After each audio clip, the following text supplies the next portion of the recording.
Hello, everyone, and welcome to the Expert Suck Sports Betting Podcast. I am Mike Day, and I am joined this somewhat early Friday morning by Brad Thurman. Happy Merry holidays. Christmas, Brad. Yeah, happy holidays. Happy holidays. Yeah. Maybe one and only Friday edition. I can't remember if we've done another Friday one this year, but Yeah, for obvious reasons, we have to do this on Friday this week. yeah, and we're usually um, doing a Thursday before all the games start, but because of Christmas, I mean, the NFL did 3 games yesterday, but Well, if that's what you want to call them, 3 games. Yes, they did. Um, the Expert Suck side was the side to take, and you and I did not take any of them, unfortunately. Yeah, I talked well, you out of one that we should have well, took. and we talked ourselves out of All 3 of them. one as well. Like, I don't know if the Detroit game we were well, no, we were on the Detroit game. We No, just yeah. weren't All right, yeah. we did talk about all 3 of them, Yeah, we and just weren't that confident in the 3rd string quarterbacks well, in that's any of the what games. all of them had a third string quarterback, and we're like, we can't with any kind of confidence whatsoever. Oh, and now Well, and last what night, I what just Brosmer did his first game was not even close. I mean, maybe he was more prepared for this game. I don't know. I think the Lions are a little bit fraudulent, especially yeah, since they lost their offensive coordinator to the Bears. yeah. They've ever since then they're not good. I mean, Well, and you can make the argument while the Lions defense sucks, yeah, but they are not scoring now either. yeah, So you're right yeah, with the offensive, like they're supposed to have one of the best offensive in the league, and they can't score. So yeah. that was Their play calling got a little less like it became a little bit more predictable. It became a little bit more stale. yeah. It didn't have any imagination to it. Um, and if you look at kind of what the Bears are doing on offense, he's taken a lot of that um, what he took from the Lions and has Right. put it into the Bears. And while they make dumb mistakes sometimes that lose them some games, their offense is actually way better than they were last year. Yeah. Oh, So 100%. Well, so yeah, went to bed last night still just like, oh, if we would have shaking our head a little bit. 3-0, we would have been 3-0 if we would Yeah. have. But as you said, our logic was sound, and it would not have made a lot of sense to go with a third string QB in any of those cases. But That would have been the extreme example, I think, of our brand. yes, Yeah. yes, So on that note, for if you're joining us for the first time, we're the Expert Suck Sports Betting Podcast. Brad and I started this last year. We're in season 2 of our NFL and college picks in the contest that we are in. We pick 6 games each week, college or pro, against the spread. And what we do is we look at and tabulate a consensus of the expert sick picks. And what we have to do is 65% or more of the experts have to be on a game, one side, and then at least 75 experts have to be picking within that game to set up the criteria. And then Brad and I select 6 games that are directly the opposite of those experts' picks. And then for the show, we review last week's picks and then we do this week's picks. And it's through the NFL season, week 1 to week 18. So we got 2 weeks left. And yeah, so Brad, I give you the honors of telling everybody how we did last week, and then we well, jump into, reviewing our picks. yeah. And as we continue to talk about at the end of this season or every season, it's so difficult to pick games anyway, and then especially when you're picking the opposite of the experts with so many teams that are from college side, these going to the portal and who's going to play and who's not going to play, um, with NFL with injuries, like it's just been really difficult, plus with the amount of games that we have. um, my pessimism comes out, and I'm thinking we're going to win 1 or 2 games a week. We had a decent week, so we were 3-3. Yeah, in week 16. To finish out the year, if we can stay at 500 plus, we've got a good shot at, our goal is of course to get 6-0 every week, but now our goal has kind of shifted. Yes, we still want 6-0, but this pool that we're in, the top 8 pay for this for the season as well, and we are tied for second place right now, in this massive pool, and it is pretty incredible. So Yeah, I mean, if we can maintain our spot right there, that's awesome, and it's beyond our first of the season expectations. And if we could just for some, you know, universal something guidance to us that we could get a 4-2 or a 5-1 the next 2 weeks, and by some miracle get a 6-0. I think that would that would be solid as far as where we would finish in the season standings for the pool. So yeah, 3-3 last week was right right at our expectation and right where we want to be. Didn't dip below that. So yeah, so that was great. So let me bring up the first slide. For those of you on Spotify, as usual, sorry you're not seeing this. I did invite a lot of people to catch the show today. Um, so hopefully they'll see these slides. If not, go back to YouTube and you can uh, look at it on the replay. So transition. We do our slides for last week's picks and we'll go jump right in. And we go, I've been doing it by the highest pick to the lowest, or percentage to the lowest percentage. These are not in chronological order. well, you kind of change it every week. Some you're I do some weeks chronological. It depends, I guess, on how we do. yeah, and maybe what you should do is not send me the notes for the show and just Surprise you. surprise me every week. Maybe next week. So I'll kick it off with so this is the highest percentage game we had, and for those who listen know that we track this as well. Didn't do great with this highest percentage pick, so 74% of the experts were on the Eagles going to Washington, and Washington was a 6.5 point underdog, and this was a Saturday game. Um, this game was very frustrating because Yeah. we were feeling good at halftime, like Washington was leading, and we're like, okay, with the way they're playing right now, it wasn't a great game, but low scoring. Like that's what we want to keep. We want to keep it low because 7 points is tough. Well, Mariota goes down in the second half, and Josh Johnson comes in, and immediately I'm like, oh no, and he Yeah. throws an ugly pick that gets the Eagles, and they had just scored, and then he throws this ugly pick, and like, oh crap.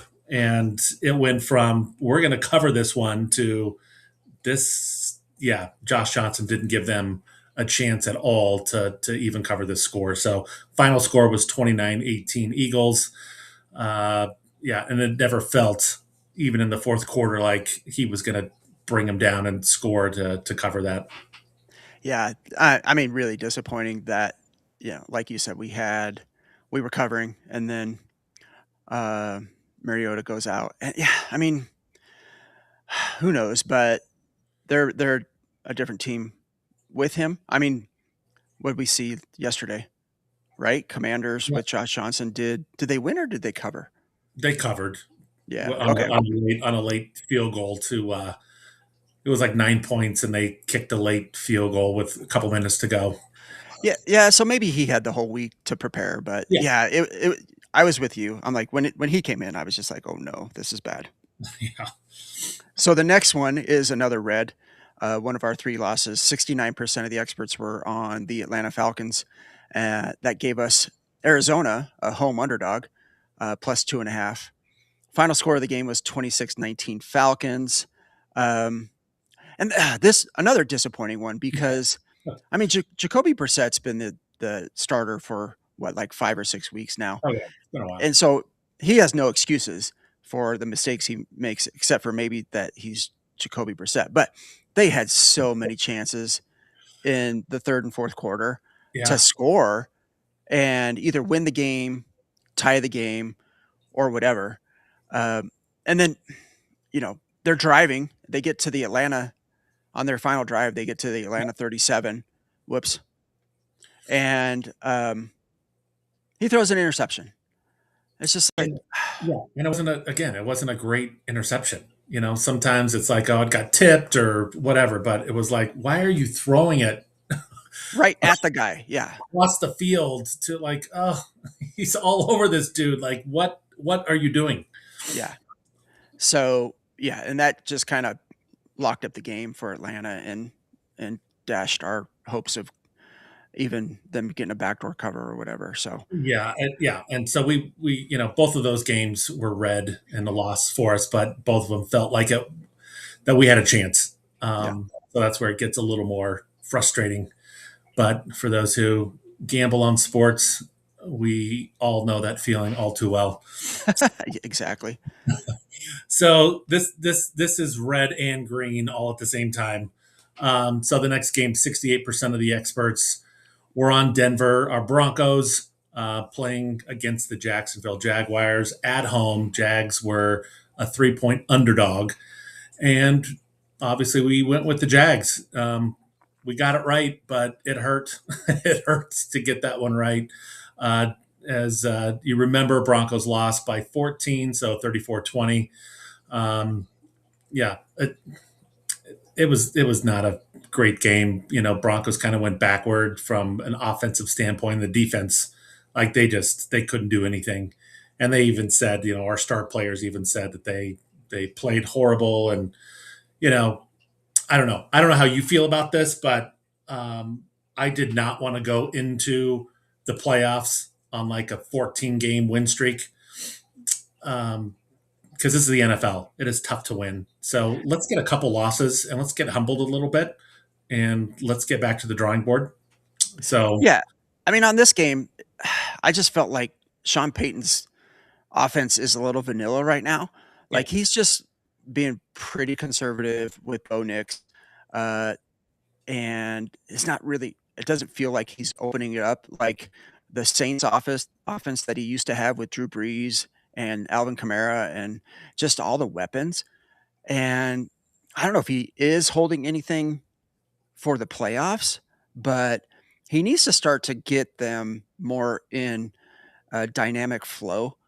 Right. I mean, right now, just run the ball, swing pass or whatever, yeah, run the ball in pattern, out pattern. Like, come on, you have some vertical receivers. You have Mims, you have Franklin, you have Cortland Sutton.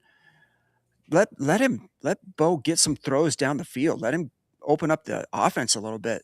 And so, yeah, maybe he's saving a little bit with this Jacksonville team, thinking maybe they see them later on in the playoffs because Jacksonville's good. I mean, Trevor Lawrence, 3 passing touchdowns, 1 rushing touchdown. That's Trevor Lawrence is back to good Trevor this year. So, and they're sneaky. Jacksonville's sneaky good. I mean, nobody's really paying attention to them, but they are a good team. yeah, they have a shot for sure. So, yeah, disappointing. I mean, they won last night, the Yes, Broncos. thankfully. Oh gosh, Yeah. we could talk about that too. But yeah, So all 60, right. the next one, green one, 60 set. This is a fun one because we talk about how this comes about. It helps us and kills us sometimes. Yeah, 67% of the experts are on the Seattle Seahawks at home against the Los Angeles Rams. Rams were a 1.5 point underdog, so they were getting 1.5 points. This was last Thursday. Final score of the game was 38-37 Seahawks, but do the math. And we get this one by the hook. Rams, yeah, good thing there was a 0.5 behind that. So yeah, we hate it and we love it when the hook is in play. But a lot of times, as degenerate gamblers, sports gamblers, they won't take a game unless there is a half a point, right. either way.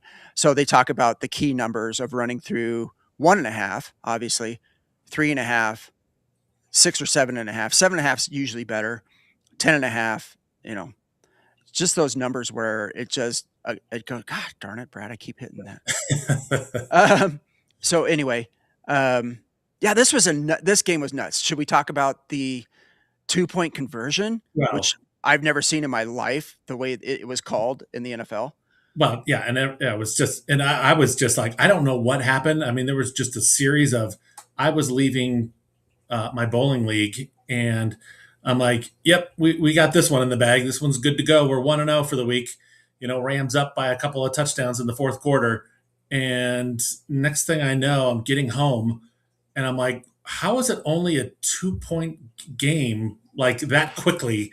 And then another weird thing happened. Apparently, I looked at the score right, when they were reviewing this 2-pointer, and they had kickoff on there, and I'm like, oh, they went for two and didn't get it. Cool, okay, that's good. And then next thing I know, I'm like, how is the game tied? Like, because I turned it back to the game now on TV. I'm like, how is this tied?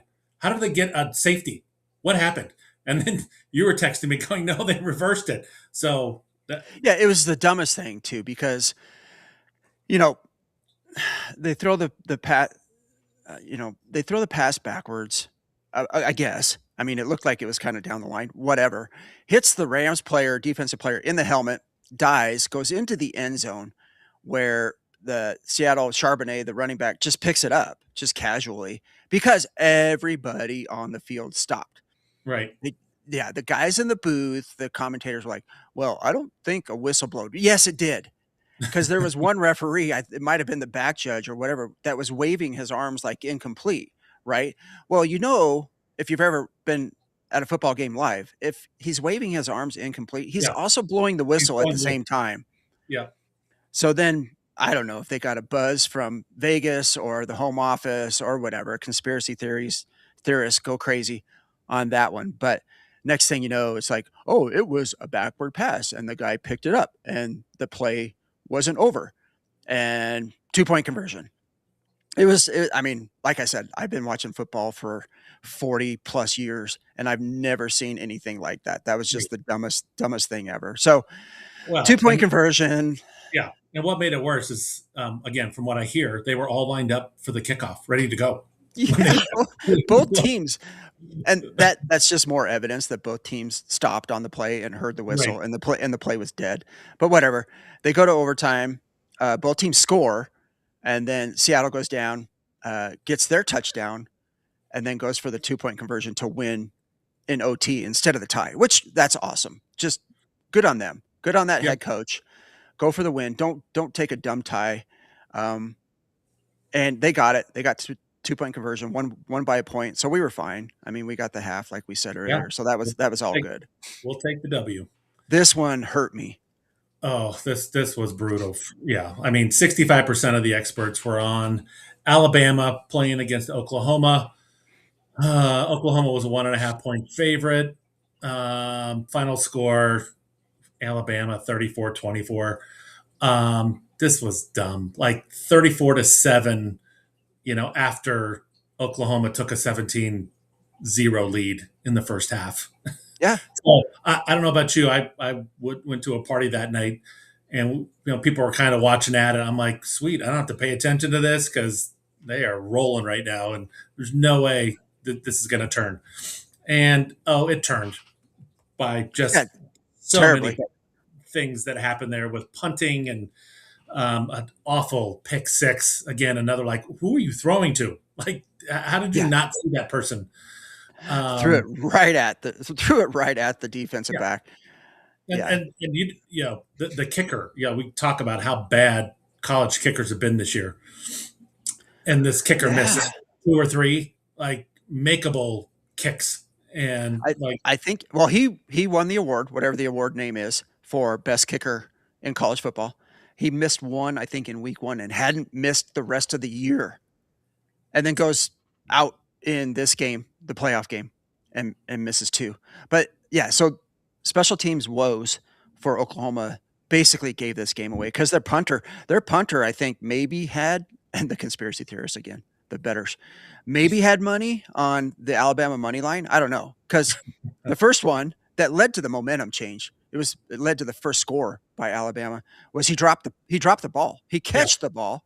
He caught the ball when it got snapped, and then just went to put it and dropped it.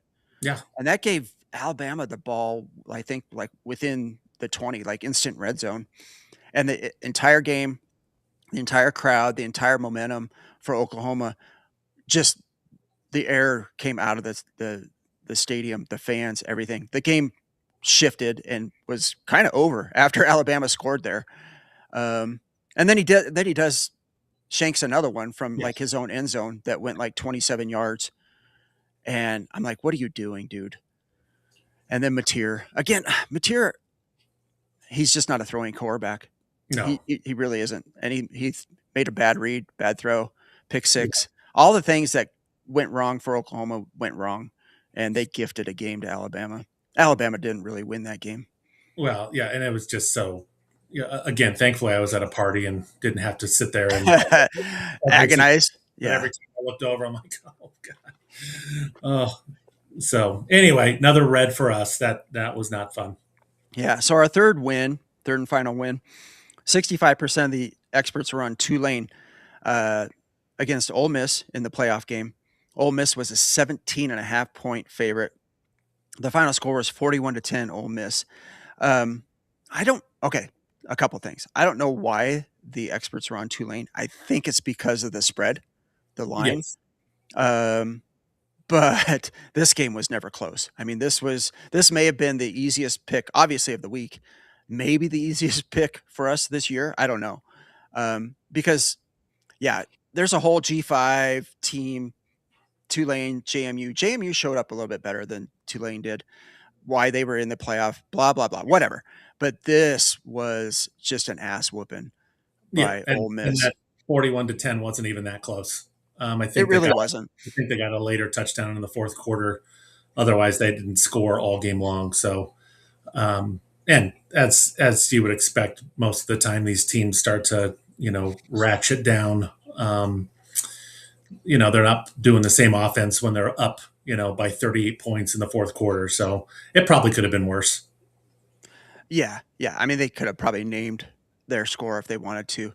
But like I said, it's fine with me that these G5 teams make it in. The whole system has to be a little bit more revamped, and we've had this discussion.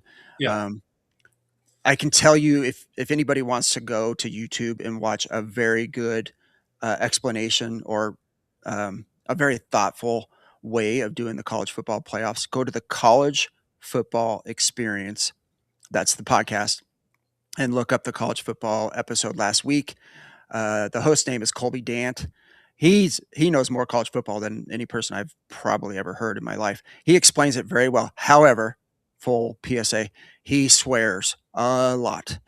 Mom Day would never watch that because the F bombs flow. But it's a very good explanation if you can get past that. So just a shout out to that guy. Okay, transition All right. to Well, our super cool stats year to date. I always give you this first one, Brad. yeah, and these are super cool. Again, This one's the coolest. this one's the coolest. We are at 61-35 for the season with a 63.5% win rate, which again, with 2 weeks to go, this is just insane to me. We're going to destroy what we did last year as far as a winning percentage goes, even if we go 0-12 the next 2 weeks, which we will not. Maybe I should not say it so valiantly. Emphatically, but no, I totally agree with you. But no, 63.5% is just, again, incredible for what we are doing. And yeah, the worst we could do at this point is 61-47, which still, if you were to tell me at the beginning of the year we'd be 61-47, I'd be like, I'll take it. But now I'd be pissed if we finished 61-47. Yeah, that would hurt. That would hurt a lot. I mean, and this next statistic kind of shows, even if we just took our expert side blindly, we should statistically win one or two games these next 2 weeks. So we do look at the season total of all the qualifying games, like I set up at the start of the podcast, what qualifies. And it's not the full slate of games, like we've mentioned before. It's usually, and in this part of the season, it's about 15 games on the slate.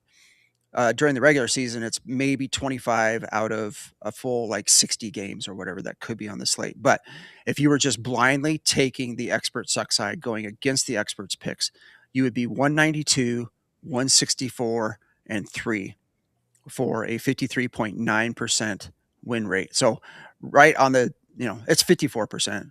Yeah. For all intents and purposes.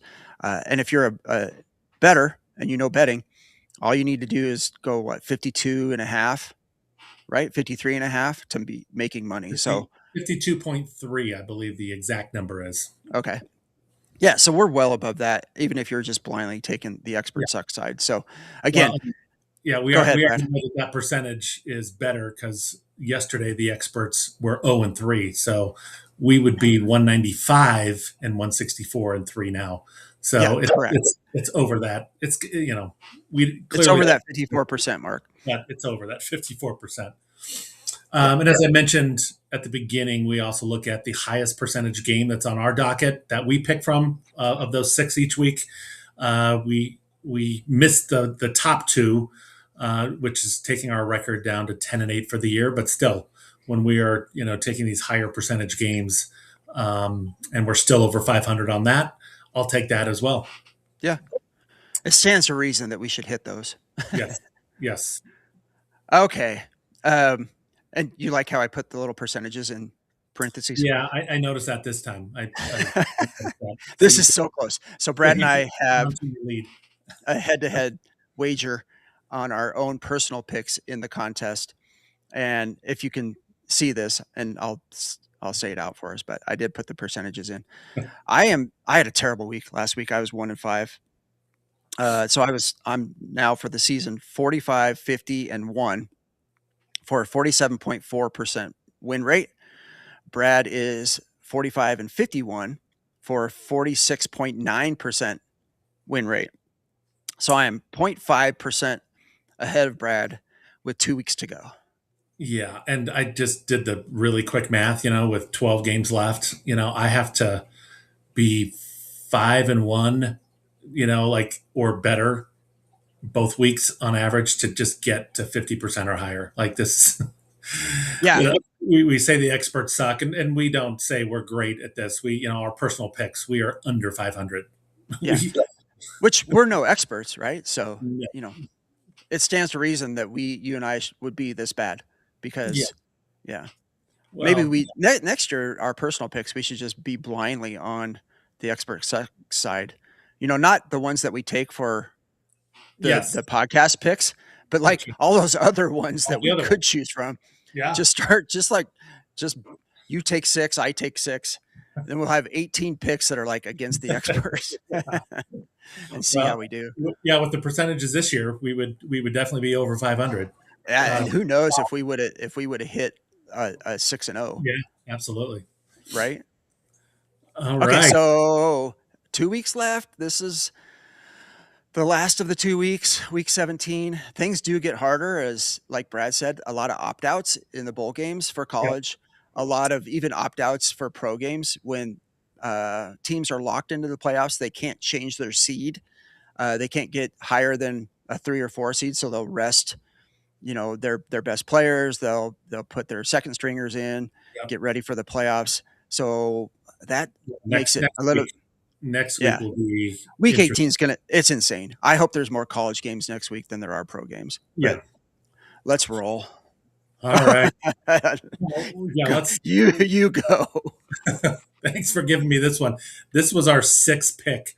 So 76% of the experts are on the Patriots going to the Jets, and the Jets are a 13.5 point underdog for good reason, because they suck. Yeah, Uh, they're so bad. they're so bad. So this was our sixth game, and we could not decide on a six. I had put the Bronco game out there. Again, My bad. Broncos. Yeah, I'm rubbing that one in a little bit because I'm like, we haven't proven we can win by double digits. You said I don't even think they're going to score 3 points, which I saw you picked on your personal picks as well. You were doubling down. Yep. And Detroit. And Detroit. And I'm Detroit. 0-2. So there you go. You're you're ahead. I'm ahead. Anyway, I don't have great rationale for this one other than No. New England just came off of a big win. They're going on the road. It's a division rival, and it's 2 touchdowns. As we've always said, 2 touchdowns in the NFL. One touchdown can be difficult, but two like that because they're at home. That's really the only reason that we're saying let's just pick this one because it's just a lot of points. Yeah. Let's hope it's like cold and windy. in New York on Sunday.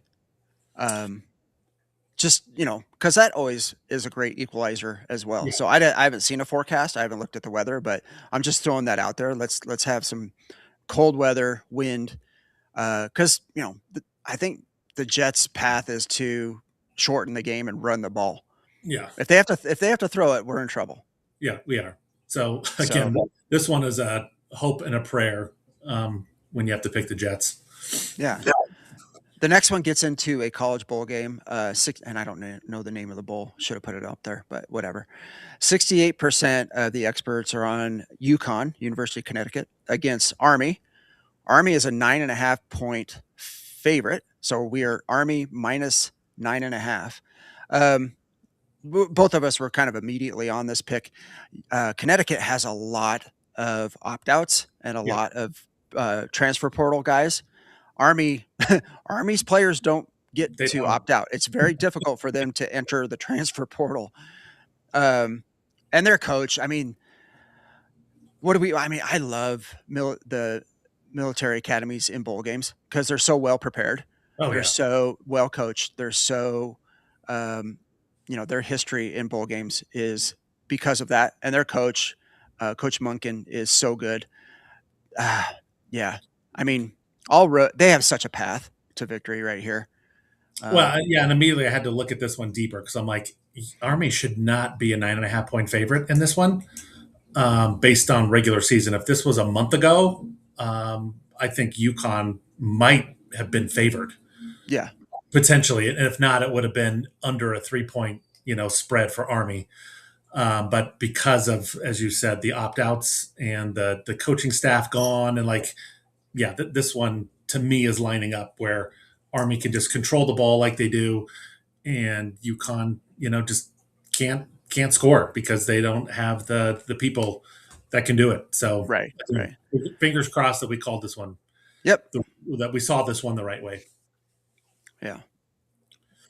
All right, another 68% on Georgia Southern playing against App State in the whatever bowl. App State is a 7 point underdog.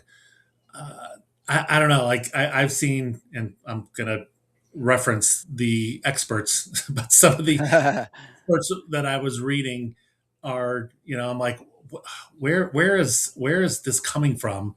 Because I've seen a lot where like App State is, people are saying they're just going to win outright.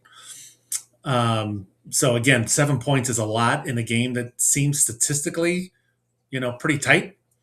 So I don't know. This one just jumped out to me to say just 7 points is too much with the way both of these teams have played this year. You know what? This is Monday. Yes. Monday at noon. Yep. So let's hope we are like 5-0 going into Monday. This is the J Lab Birmingham Bowl. So I assume it's in Birmingham, Alabama. Yep. So yeah, let's go Mountaineers. Let's get us our 6-0 on Monday afternoon, and that would be just awesome icing. Oh, that would be. Yeah. So the next one, 66% of the experts are on North Texas against San Diego State. San Diego State, this line changed, by the way. We talk about the CLV, right? It opened at San Diego State plus 3.5. We are now getting 5.5. So 2 points of closing line value. Degenerates, you all know what that means. So we are on the Aztecs against the Mean Green. Right. And well, yeah, go. I was just going to say this is another one where 2 weeks ago I would have said North Texas. Correct. But yeah. And portal. Like, yeah. They've lost like half their team. Right. I don't think their starting quarterback is going to play. The coach is already gone. San Diego State has maybe a couple guys in the portal. Their defense didn't really lose anybody. One of the top defenses in the country, which is great if you're an underdog and you're getting points. So, yeah. I mean, if they can stop North Texas's offense with some of their backup players, some of their incoming players for next year, then I again see a path just like Army to San Diego State winning outright. So if you're looking for if you're looking for a money line play, that may be one to take a look at. Yeah. This is the Isleta. This is the Isleta New Mexico Bowl. Well, the thing that scares me in this game is San Diego State's offense. Yes. Like if please just you need to score. Just score, like we ask a lot of times of these teams. If you're the underdog, just score. Just score a couple, score one touchdown, a couple field goals, hold them down, and get out of there. Yeah. Yeah. All right. You asked me about this one. Yes, I did because I wasn't. I was this one. I'm like I don't know. Yeah. So 66% of the experts are on Northwestern playing against Central Michigan, CMU. Central Michigan is a 10.5 point underdog. Again, I usually look at the games, and then I start doing my initial research. And the first couple of things that I read was like, yeah, stick with Northwestern on this one. Central Michigan, they just can't hang with them. And so I'm like, Mike, what did you see in this game, please? Because I'm not seeing it. Yeah. Not many opt-outs for both these teams, which is fine. But this is in Detroit, so a little bit somewhat of a home game for Central Michigan. And so both teams like to control the offense and the pace of the game.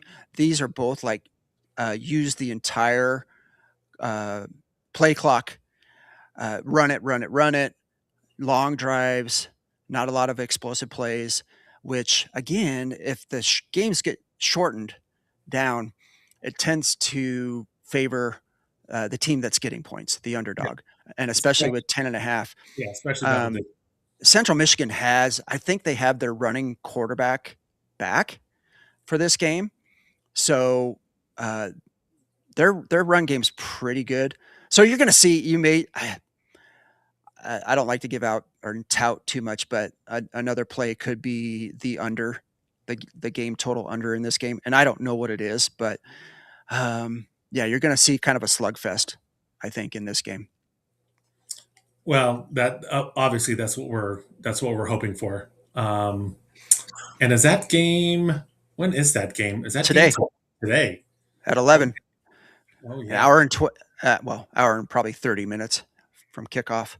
Well, now the line has moved to 11.5. So that's not great in our favor, but yeah, the plus 11.5, minus 11.5 for Northwestern. Yep. So it just went up by another point, which is not great closing line value for us. But do we get that because the lines haven't been set? Let me check I'm CBS Sports. That's CBS Sports app. It's gone up. So no, the lines are frozen in the contest. Yeah, so it's Central Michigan. I'd love to have that extra point. That would be nice. So yeah, I guess it would have gone in our favor a little bit. Anyway, so last game. You got the last one. Oh, okay. 66% of the experts are on the Tampa Bay Buccaneers at the Miami Dolphins. Dolphins are a 5.5 point underdog. So Miami's getting 5.5 at home. Yeah, same as like the New England and Jets game. Not a lot of analysis on this. We do have a little bit of scary situation where it's not Tua, and maybe that's a good thing. It's Quinn Ewers, former Texas Longhorn quarterback. Yeah, I mean, maybe he comes in with a full week of prep and does a little bit better than Tua. Is what we're kind of hoping for. Plus a home team underdog getting points. Tampa Bay's kind of been going through it the last couple of games. I think they're on a 3-game losing streak. Where's John Mooney? He needs to be on the show to let us know these things. Baker's just not doing Baker things like he did last year. So no, the offense has been struggling. The defense, obviously has let teams back in games. Last week was ugly loss for them. And we're just kind of hoping they're, just going to be doing the same things. And Ewers, whatever, however you pronounce that, he didn't look great, but, give him another week with the starters, as you said. And yeah, like Josh Johnson. Yeah, just like that. And again, you don't need to win I don't care about that, but let's just keep it within a field goal and call it good. Yeah, exactly. Yeah, I think in the text on these, you shot me your 2-4 prediction on this, Yep. and I kind of shot back and said I'm seeing 4-2. Um, No, but no. again, What did you say? what did I And say? this is what scared me. And I told you Oh, you need to take it I back. said yeah. Let me You let me say how I said the 4-2. I said I think we got the 4 college games. Yeah. So that's the kiss of death. And I'm like, you take that back immediately. Don't say we've got all 4 college games because we're going to lose the Uh, first one with you saying that. So, um, yeah. as Michael Scott says, I'm not superstitious, but I'm a little stitious. Yeah. So, Um, so I'm let's. I'm a little superstitious on the opposite side of Brad. Again, I'm always the optimist of the show. Brad's the pessimist. So we balance each other out, and we go 3-3, which is going to be fine for this week if we can do that. Oh yeah, and if we can pull off, as you said, a 4-2, a 5-1, I think we're almost locked in to the top 8 at the end of the season. If regardless if we're 0-6 the last week, I Yeah, think we should be locked in just based on our worst week of the year has been 2-4 yeah, and the in way they do it with week dropping the three the three worst weeks. weeks. Yeah, So I think we might be good, but yeah, let's just get through this week first, and yeah. then Should we recap real quick? yep, go for it. Okay. So here's our picks for this week. 76% of the experts are on the Patriots at the Jets. Jets are getting 13.5 points. That gives us the Jets plus 13.5. 68% of the experts are on UConn against Army. Army is a minus 9.5 point favorite. So we got the Black Knights minus 9.5. 68% of the experts are on Georgia Southern against Appalachian State. We have the Mountaineers plus 7. 66% of the experts are on North Texas against San Diego State. We have the Aztecs plus 5.5. Then 66% of the experts are on Northwestern against Central Michigan. The Chippewas are getting 10.5. So we have the Chips plus 10.5. And then 66% of the experts are on the Tampa Bay Buccaneers at the Miami Dolphins. That gives us the Dolphins plus 5.5. There we go. All right. Well, as So, always, as we talk more through these, I get more and more, confident that we can win at least 3 of these. So, I just like to see a path. So as long as we have a path to winning yeah. and we can be like, okay, this is the reason why they can win. And I think we've kind of found that on all 6 of those, but yeah. Well, the Jets maybe not, And that is but the Jets. The path is cold weather, wind. Let's hope for that. But if it's like 40 and sunny, yeah, yeah. My only path was 14 points, 2 touchdowns is yeah, a big a number. lot. So that's our path. But let's yeah, we have like a game today. I think Yeah, the Chippewas. Let's go on Chippewas. Saturday. So we've got the next 3 days of watching a little football and having the highs and lows of watching football and sports betting. Yeah, it'll be fun. It's a good weekend. Some of the bowls, just yeah, just enjoy it for what it is. There's so Yes. many opt outs and things like that, but just enjoy being able to watch football. A lot of the NFL games matter. They matter for the playoffs. So you're going to see uh, some good games there. Yeah. Yes. So good luck Yep. to us. We got to finish strong. If we can, like Brad said, if we can get a 3-3, awesome. And we'll just the next 2 weeks, 3-3 is the floor that we want to achieve. Yeah. If we can get above that, then all better. So We're good. Yeah. yeah. All right, All right. Brad. Thanks for doing an early show. It's awesome. Um, Absolutely. looks like we did have some people join us and at least take in some of the content. If you don't join us live on YouTube, that's okay. You can go back and watch the replay, like I said. But when you go back to YouTube channel, hit the subscribe button, and it'll notify you when the podcast goes live. And then hit the like button. We got to have subscriptions, and then we got to have likes for YouTube to kind of prop us up a little bit. And then if you do listen to us on Spotify, hit the follow and then give us a 5-star rating and then hit share. Let's get a few more listeners over there, because Spotify does like follows. All right. Awesome. Well, That's where we're at. again, let's good luck to us. Good luck to everyone. If you're in the pool or doing your own individual gambling on football, so best of luck this weekend, and let's go. I got to show one thing, Brad. Smash that like button. Thanks, Dane.